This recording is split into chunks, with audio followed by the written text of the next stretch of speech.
दिल्ली सरकार के नए नवेले मंत्री हैं सौरभ भारद्वाज। अति उत्साह में हैं। उनका मंत्री पद बना रहे, उस पर कोई संकट ना आए, केजरीवाल जी की कृपा उन पर बनी रहे।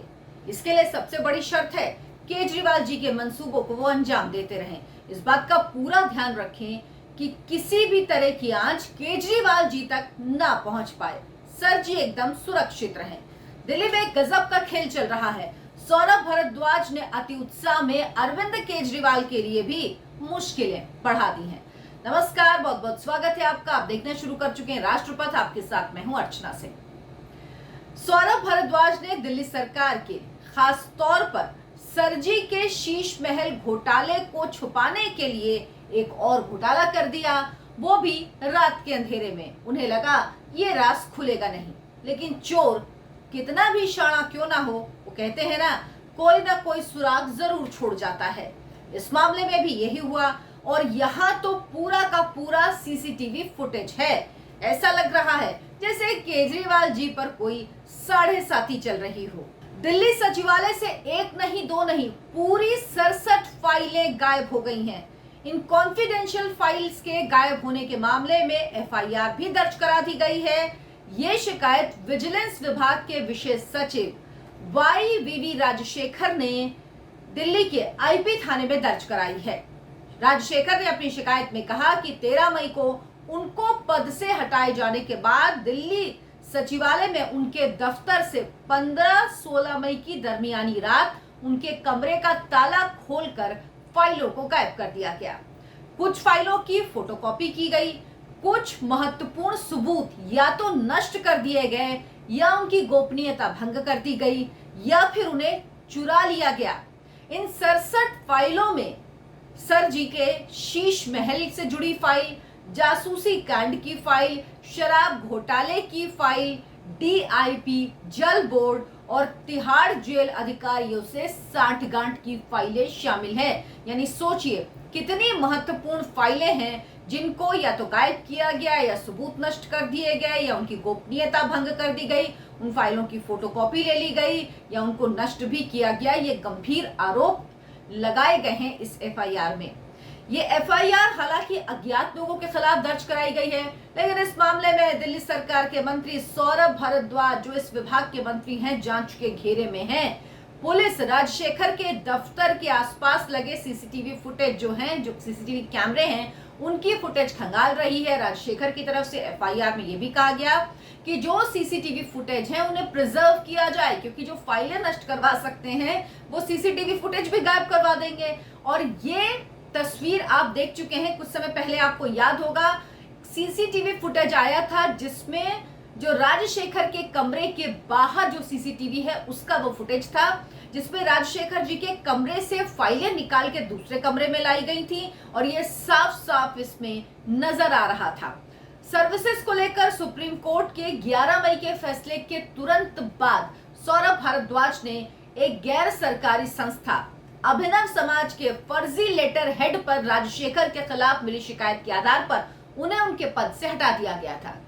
अभिनव समाज के डायरेक्टर जीके गुप्ता ने 19 मई को दिल्ली सरकार को पत्र लिखकर साफ साफ कहा कि उनकी संस्था की तरफ से दिल्ली सरकार के किसी मंत्री को कोई लीगल नोटिस नहीं भेजा गया है। इस पत्र में उन्होंने ये भी कहा था कि उनकी तरफ से विजिलेंस सेक्रेटरी राजशेखर के खिलाफ कोई शिकायत की ही नहीं गई है। अब सोचिए, जिसकी शिकायत के आधार पर हटाया गया वो कह रहा है कि कोई शिकायत की ही नहीं और लिखित में वो ये बात कह रहा है। बड़ी बात यह कि जो एड्रेस उस लेटर हेड में था उस एड्रेस पर अभिनव समाज का दफ्तर ही नहीं है। जिस वकील के जरिए वो लीगल नोटिस दिया गया वो वकील अभिनव समाज का नहीं है। ये सब बातें कहे जाने के बाद भी केजरीवाल सरकार नहीं जागी, उनकी तरफ से कुछ नहीं कहा गया। इस झूठे लीगल नोटिस के पीछे सौरभ भारद्वाज का ही कोई खेल लग रहा है, जिसे आधार बनाकर रातों रात 24 घंटे के अंदर राजशेखर को उनके पद से हटा दिया गया। उनसे कहा गया कि वो सारी फाइलें सौंप दें, वो कोई कामकाज नहीं देखेंगे। ना ही राजशेखर को जवाब देने का मौका दिया गया, ना ही अभिनव समाज की तरफ से जो लीगल नोटिस भेजा गया था, फर्जी लीगल नोटिस जो भेजा गया था, उसकी कोई जांच की गई। यानी सिर्फ जल्दबाजी थी राजशेखर को हटाने की, क्योंकि राजशेखर ऐसे मामलों की जांच कर रहे थे जिनकी आंच सीधे सरजी तक पहुंच रही थी और इसीलिए फाइलों को गायब कराने का, नष्ट करने का या उनके सबूतों को कॉपी करने का काम शुरू किया गया। अब ये शिकायत दर्ज होने के बाद अरविंद केजरीवाल और सौरभ भारद्वाज डर गए हैं। आम आदमी पार्टी में हड़कंप मचा हुआ है। दिल्ली सरकार की तरफ से कहा गया कि अज्ञात लोगों के खिलाफ ये झूठी एफआईआर दर्ज कराई गई है। मंत्री से इसका, यानी सौरभ भारद्वाज से इसका कोई लेना देना नहीं है। अरे भाई, जब झूठी एफआईआर है तो क्यों आप इतना परेशान हैं? एक नहीं कैसा एफआईआर दर्ज हो जाए, क्या फर्क पड़ रहा है भाई? जब आपका कोई लेना देना नहीं है, आपको कोई मतलब नहीं, आपने कुछ किया नहीं, तो आप क्यों इतना घबरा रहे हैं? मत घबराइए, किया है तभी होगा, क्योंकि आप लोग तो ऐसे ही बोलते हैं ना हमेशा। वैसे आप तो जानते ही हैं, ये लोग ऐसे ही बोलते हैं हमेशा। जब भी कुछ होता है पल्ला झाड़ लेते हैं, झूठ की तो कहानी ऐसी लिखते हैं कि पूछिए नहीं, लेकिन उसके बाद इनका झूठ सबूतों सहित सामने आ जाता है और चीख चीख कर खुद बोलता है, खुद बताता है। चाहे शीश महल का मामला हो, चाहे शराब घोटाले का मामला हो, चाहे उसके बाद फाइलों को चोरी करने का मामला हो, चाहे जो जासूसी कांड था उससे जुड़ा मामला हो, सब सामने आ जाता है, क्योंकि चोरी कभी छिपती नहीं है। 11 मई को सुप्रीम कोर्ट का फैसला आया था सर्विसेज को लेकर, जिसमें सर्विसेज के अधिकार दिल्ली सरकार को दिए गए। उसके बाद 19 मई यानी एक हफ्ते के अंदर ही केंद्र सरकार अध्यादेश ले आई। लेकिन इन 8 दिनों में दिल्ली सरकार ने जिस तरह का तांडव मचाया, वो ये बताने के लिए काफी है कि अगर केंद्र सरकार अध्यादेश ना लाती तो दिल्ली में क्या स्थिति हो सकती थी। इसी अध्यादेश के समर्थन के लिए अरविंद केजरीवाल आजकल अलग अलग राज्यों में घूम रहे हैं, जा रहे हैं, अलग अलग दलों के नेताओं से मिल रहे हैं, सपोर्ट मांग रहे हैं, ताकि राज्यसभा में ये जो अध्यादेश है, जब ये बिल के रूप में आएगा तो गिर जाए। हालांकि कितना भी कोई उनको सपोर्ट कर ले, लेकिन ये अध्यादेश, ये बिल राज्यसभा से पास हो ही जाएगा। लेकिन वो पार्टियां जो अरविंद केजरीवाल के साथ खड़ी हो रही, उनको भी ये सब देखना चाहिए और समझना चाहिए कि वो अगर सिर्फ समर्थन में बोल भी रही हैं तो किस तरह के व्यक्ति के समर्थन में वो बोल रही हैं। अरविंद केजरीवाल जी की आम आदमी पार्टी तमाम घोटालों में फंसी हुई है। अरविंद केजरीवाल चाहते हैं कि सर्विसेज उनके हाथ में रहे। सबसे बड़ी बात ये, इसकी वजह क्या, ताकि जांच को वो मैनिपुलेट कर सके, फाइलों को इसी तरह से इधर उधर कर सके, गायब कर सके।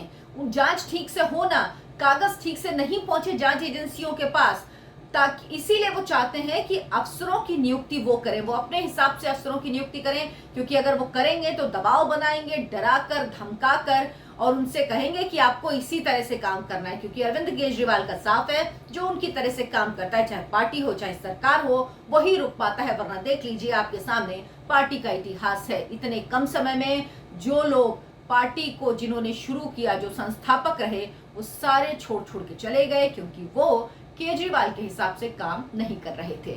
तो इन सबूतों में छेड़छाड़ कर सके, घोटालों में जो कानूनी कार्रवाई होने वाली है उससे बच सकें, इसीलिए अरविंद केजरीवाल की सारी कवायद है। लेकिन अब ये जनता है, ये सब जानती है, और अब इस मामले में एफआईआर होने के बाद ये समझ लीजिए कि सच्चाई जल्द ही सामने आएगी, क्योंकि पुलिस ने जांच शुरू कर दी है। सीसीटीवी कैमरे की जो फुटेज है उसे खंगालना शुरू कर दिया है।